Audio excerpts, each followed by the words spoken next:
Haunting of Hawthorne Hill, a chilling tale of shadows and secrets. Part 1. The Arrival. The mansion had stood for over a century, a relic of a forgotten era. For years, it was the subject of hushed conversations and rumors in the nearby village. Locals claimed the house was cursed, its halls haunted by restless spirits. But for Amelia Hayes, Hawthorne Hill was an opportunity, a chance to rebuild her life and uncover her family's mysterious past. Amelia tightened her coat around her as she stepped out of the car.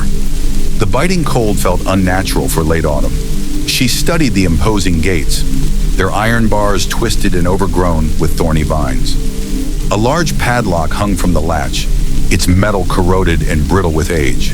With a swift twist of the key her lawyer had sent, the lock fell open, and the gates groaned in protest as she pushed them apart. The air grew heavier as Amelia approached the house. Its facade was a collage of cracked stone, moss-covered bricks, and shattered windows. The front door was a massive oak slab, carved with intricate designs that seemed to shift under the dim light. When she reached out to touch it, a sudden jolt ran through her fingertips. "Welcome home," she muttered to herself, pushing the door open. The interior was worse than she had imagined. Dust blanketed every surface, and cobwebs hung like ghostly veils from the ceiling. A grand staircase spiraled up into darkness, its banister splintered in places. To her left, a parlor with rotting furniture and faded wallpaper beckoned. To her right, a dining room where a long mahogany table stretched into the shadows. As Amelia explored, an overwhelming sense of déjà vu crept over her. She paused in the hallway, staring at a cracked mirror hanging crookedly on the wall. Her reflection was distorted, her features stretched unnaturally. A soft whisper echoed from behind her. "Leave!" She spun around, but the hall was empty. The sound could have been the wind, or so she tried to convince herself. Brushing off her unease, she set to work unloading her car, but the whispers persisted. Night fell quickly on Hawthorne Hill, the once ominous fog now replaced by an impenetrable darkness. Amelia set up a makeshift bed in the parlor, using the only furniture sturdy enough to hold her weight. Sleep did not come easily. Every creak of the floorboards, every groan of the house seemed amplified in the silence. It was shortly after midnight when the scratching began. At first it was faint, like a mouse scuttling inside the walls. But then it grew louder, more deliberate, as if nails were dragging across wood. Amelia bolted upright, clutching her flashlight. "Who's there?" she called out, her voice trembling. The scratching stopped. For a moment, there was only silence. Then came the whisper again, louder this time, and unmistakably human. "Leave, before it's too late." Amelia froze. The beam of her flashlight trembled as she swept it across the room. The light caught a figure at the edge of the doorway, a tall shadow unmoving. Heart pounding, she fumbled for her car keys, ready to flee. But when she looked back, the figure was gone. Determined not to let fear drive her out, Amelia clutched her flashlight tightly and whispered, "If you want me out, you'll have to do better than that." From the darkness came a chilling reply. "Oh, we will." Part 2. The Unseen Presence. Amelia hadn't slept. The events of the night before played over and over in her mind, her nerves fraying with every recollection. She tried to convince herself it was exhaustion or her imagination, but the deep voice that had answered her felt too real to dismiss. Determined to make sense of it all, she grabbed her phone to call her lawyer. No signal. She wasn't surprised. Hawthorne Hill was in the middle of nowhere, its isolation both a blessing and a curse. Frustrated, she decided to explore the house in daylight, hoping the familiar shadows of the night would lose their menace in the sun's weak rays. The grand staircase creaked under her weight as she ascended to the second floor. A long corridor stretched before her, lined with doors that led to bedrooms and other forgotten spaces. The air here was different, stagnant and heavy, as though it hadn't been disturbed in decades. The first few rooms were unremarkable, dusty furniture, peeling wallpaper, and broken windows. But the last room at the end of the hall gave her pause. Its door was slightly ajar, revealing the edge of a rocking chair, swaying ever so gently. Her breath caught. She reached for the door, her hand trembling as she pushed it open. The room was a nursery, Tiny antique toys were scattered across the floor, their colors faded with age. A crib stood against the far wall, its wood warped and splintered. On the rocking chair sat a small doll, its porcelain face cracked, one glass eye missing. Amelia stared at the doll, a chill running down her spine as the rocking slowed and stopped. She stepped inside, drawn to a faded portrait hanging above the crib. It depicted a young couple holding an infant, their smiles frozen and unnatural. The mother's eyes seemed to follow Amelia as she moved closer. Beneath the painting was a single word scratched into the wood of the crib. Evelyn. Amelia's heart raced. Evelyn was her grandmother's name, the one who had mysteriously vanished years before Amelia was born. Her mother rarely spoke of Evelyn, and when she did, it was always with an air of sadness and secrecy. Why was her name here? A sudden, loud crash downstairs jolted her from her thoughts. She rushed back to the first floor, her heart pounding. The source of the noise was the dining room. The heavy mahogany table was overturned, its legs splintered. The broken shards of a chandelier lay scattered across the floor. Amelia stood frozen in the doorway, her mind racing. The house was empty. She was certain of it. Yet the chaos before her told a different story. Then she saw it. Scrawled across the dining room wall in what looked like ash were the words, "You don't belong here." Amelia backed away, her hands trembling. As she turned to flee, she collided with something, or someone. She gasped and spun around, but there was no one there. The whispers began again, louder this time, echoing from every corner of the room. "Leave! Leave! Leave!" Her instinct screamed at her to run, but a part of her refused. "Who are you?" she demanded, her voice cracking. "What do you want from me?" The whispers fell silent. For a moment, there was only the sound of her ragged breathing. Then from behind her, a deep, guttural voice replied, "The truth." The room seemed to tilt, and Amelia staggered back into the hallway. Her head spun as fragmented images flashed before her eyes. A woman screaming, a baby's cry, fire consuming the walls and shadows twisting into grotesque shapes. When the vision stopped, Amelia found herself on the floor, gasping for air. The house was silent again, but the words on the wall lingered in her mind. She wasn't just an intruder in Hawthorne Hill. She was part of its story. Part 3, The Locked Room. Amelia couldn't shake the feeling that the house was alive.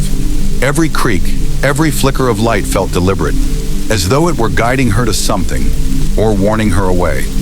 The words on the dining room wall haunted her, but they also deepened her resolve. She needed answers. As she approached the locked door at the end of the hallway, the air grew colder. Her breath misted in front of her, each exhale a fragile cloud. The padlock looked new, its steel gleaming unnaturally against the weathered wood. She ran her fingers over it, her hand trembling. "Why is this the only room locked?" she whispered. A sense of foreboding washed over her, but she didn't turn back.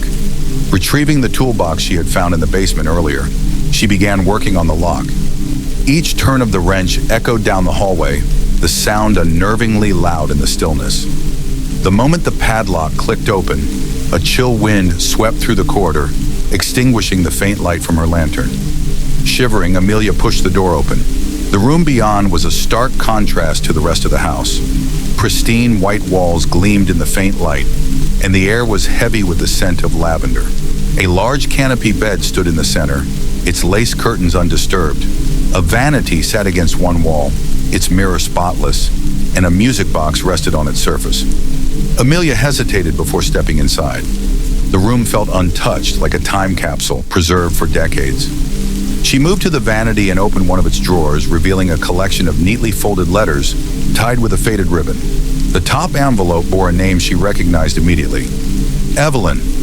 Her hands shook as she opened the letter. The handwriting was elegant, yet hurried, the ink slightly smudged. "Dearest Evelyn, I fear the house knows what we've done. It watches us, listens to our every word. The cries, they grow louder at night, and I can no longer tell if they are hers or my own. We should have left when we had the chance, but it's too late now. If you ever return to this cursed place, please forgive me for what I had to do. Lawrence." A sudden weight pressed against Amelia's chest, making it hard to breathe. She stumbled back, the letter fluttering to the floor. "Lawrence," she whispered. Before she could gather her thoughts, the music box on the vanity began to play. The haunting melody filled the room, its notes clear and sharp. Amelia turned to see the box's lid slowly lifting on its own. The figure of a porcelain ballerina spun gracefully, though the mechanism appeared rusted. Then the whispers returned. "Why did you come?" Amelia spun around, her flashlight beam darting across the room. The walls began to shift, the pristine white morphing into charred wood. The lavender scent was replaced by the acrid stench of smoke and decay. The canopy bed disintegrated before her eyes, its frame collapsing into ash. A shadow moved in the corner of the room.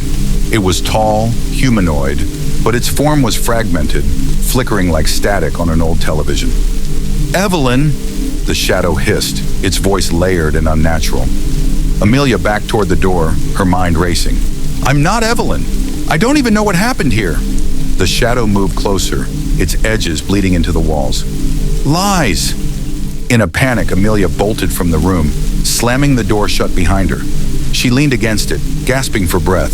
The house groaned around her, as though displeased by her escape. Gathering her courage, she glanced at the letter, still clutched in her hand. Lawrence's words replayed in her mind. "The house knows what we've done."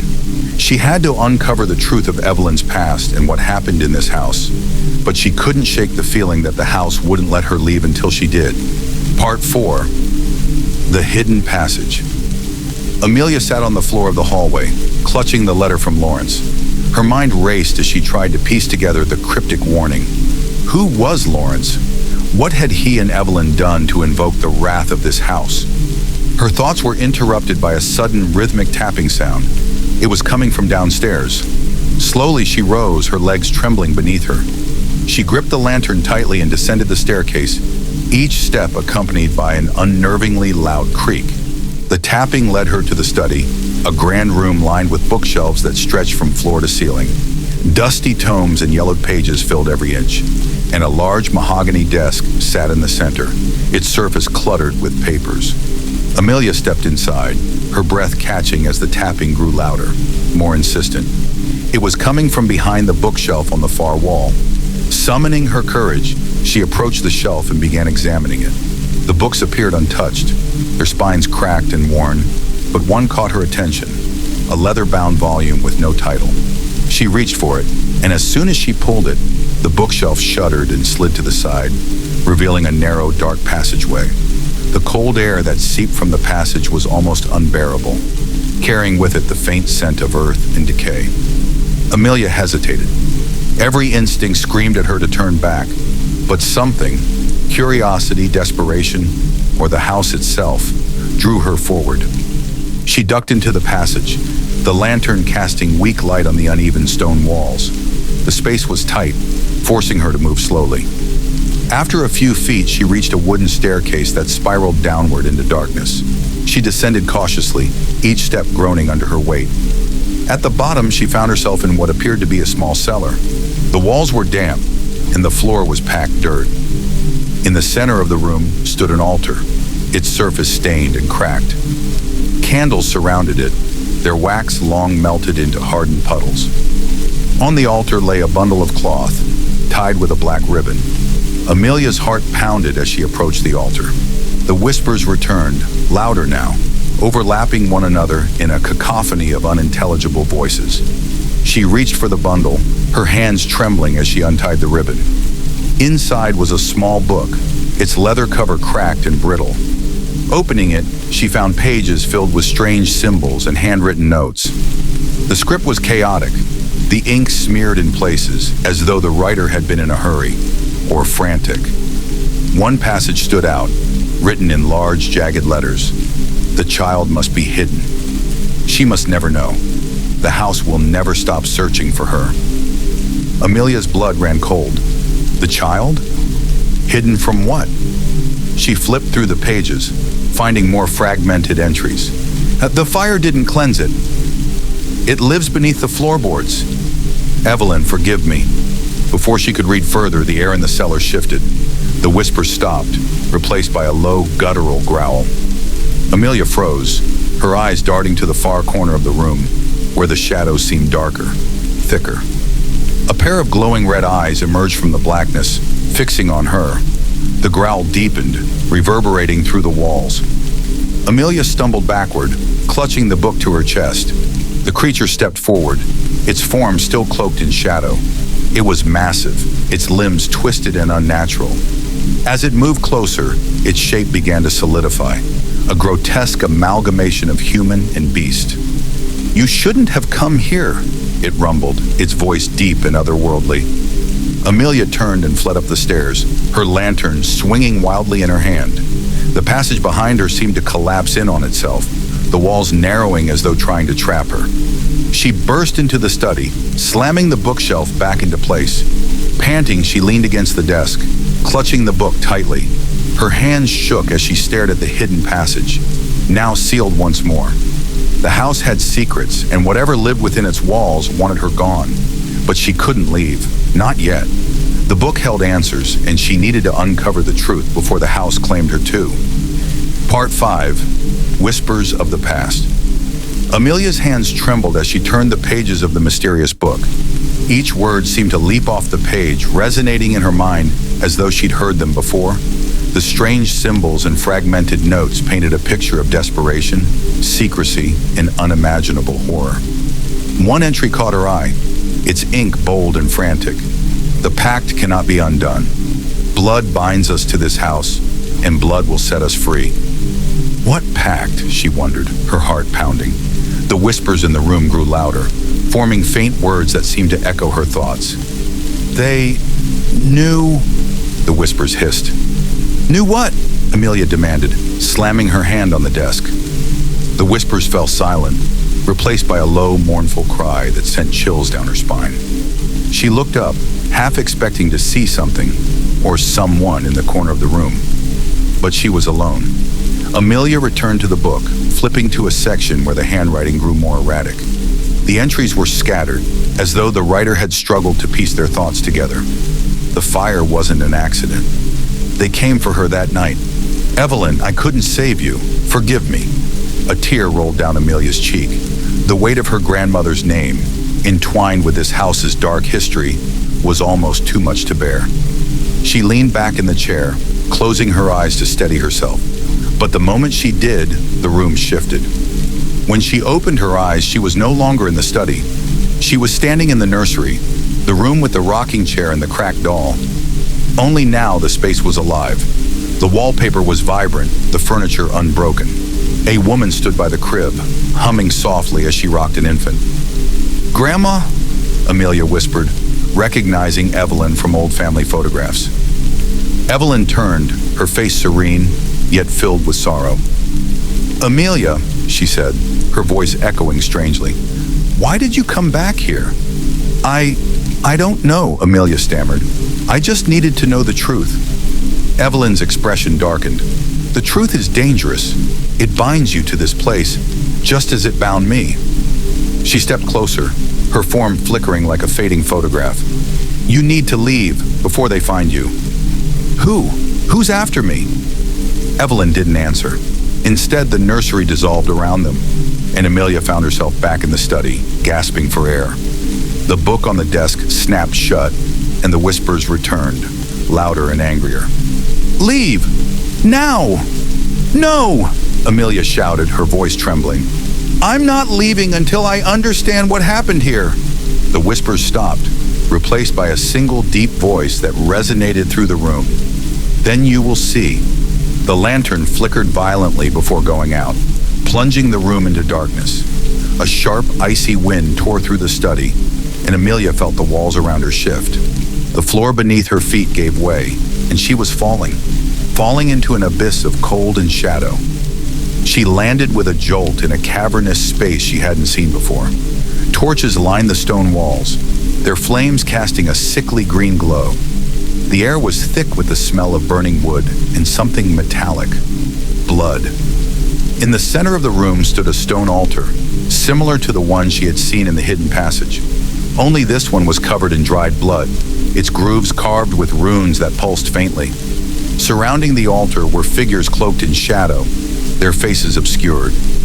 Amelia's breath caught as she recognized the figure at the head of the group. Evelyn. "You shouldn't have come here," Evelyn said, her voice hollow. "The house will never let you go now." Amelia stepped forward, her voice shaking. "What did you do, Grandma? What happened here?" The figures turned toward her, their eyeless faces blank and menacing. Evelyn hesitated, her form wavering as if struggling against unseen forces. "It wasn't supposed to end this way," Evelyn whispered, tears streaming down her translucent face. "We made a deal to protect you, but the house, it demanded more." "What deal?" Amelia screamed, but her words were swallowed by the growing roar of the torches. The figures began to advance, their movements slow but deliberate. The walls of the cavern started to close in, the runes on the altar glowing brighter. And then, as if the house itself had decided, everything went black. Part 6. The Pact Revealed. Amelia's head throbbed as she struggled to her feet. The weight of the whispers, the strange visions, and the oppressive energy of the house bore down on her like a physical force. Evelyn's translucent figure stared at her, sorrow etched into every flicker of her spectral form. "Grandma," Amelia whispered, her voice breaking. "What is this place? What did you do?" Evelyn's form wavered, her expression torn between guilt and fear. "We made a mistake," she said, her voice heavy with regret. "We thought we could outwit the house, but we didn't understand what we were dealing with." The shadowy figures around the room began to hum in unison, their low, guttural voices reverberating through the cavern. The runes on the altar flared to life, casting eerie light onto Evelyn's face. Amelia stepped closer, desperation in her voice. "What mistake? What did you and Lawrence do?" Evelyn hesitated, her gaze shifting to the altar. "Lawrence and I, we were desperate. The house promised us wealth, power, safety. All we had to do was make a single sacrifice." She paused, her voice cracking. "But the house lied. It always lies." Amelia's breath caught in her throat. "What kind of sacrifice?" Evelyn's eyes filled with tears as she whispered, "A child. Our child." The room seemed to spin as the words sank in. Amelia staggered backward, her mind reeling. "You sacrificed your own child?" "No!" Evelyn cried, shaking her head. "We couldn't do it. We hid her instead. We thought we could escape the house's wrath by leaving, but it found us. It always finds what it's owed." The whispers grew louder, the shadowy figures closing in. Amelia's heart pounded as pieces of the puzzle fell into place.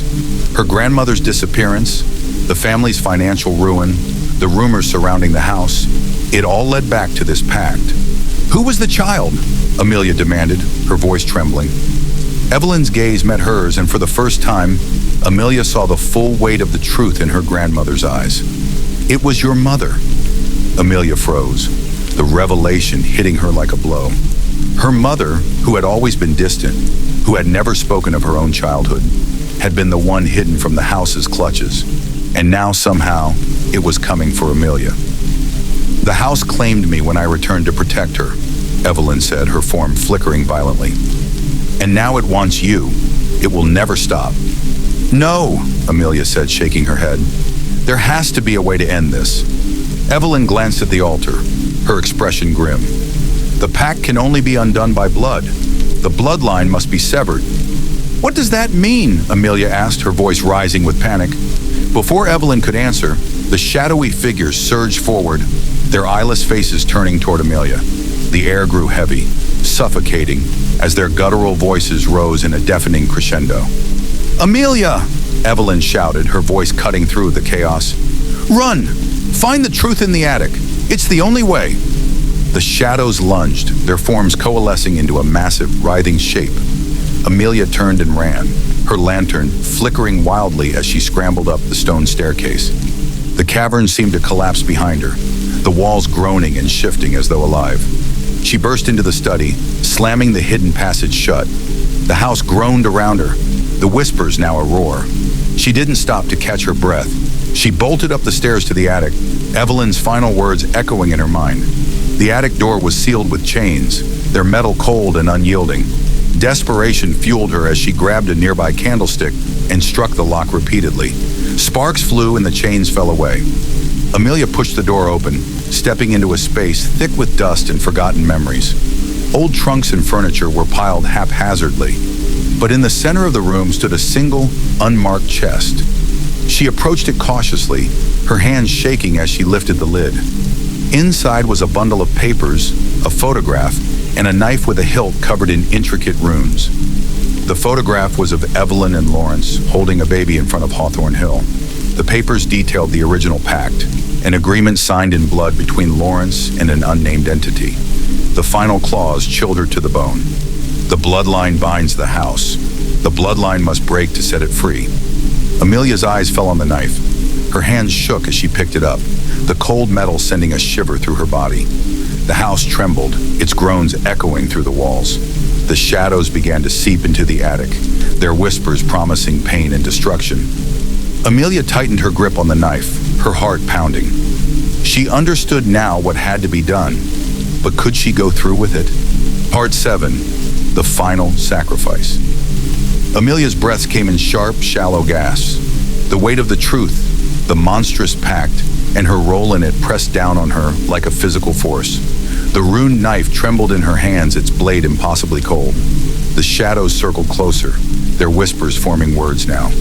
Blood must spill. Stop! Amelia cried, her voice breaking.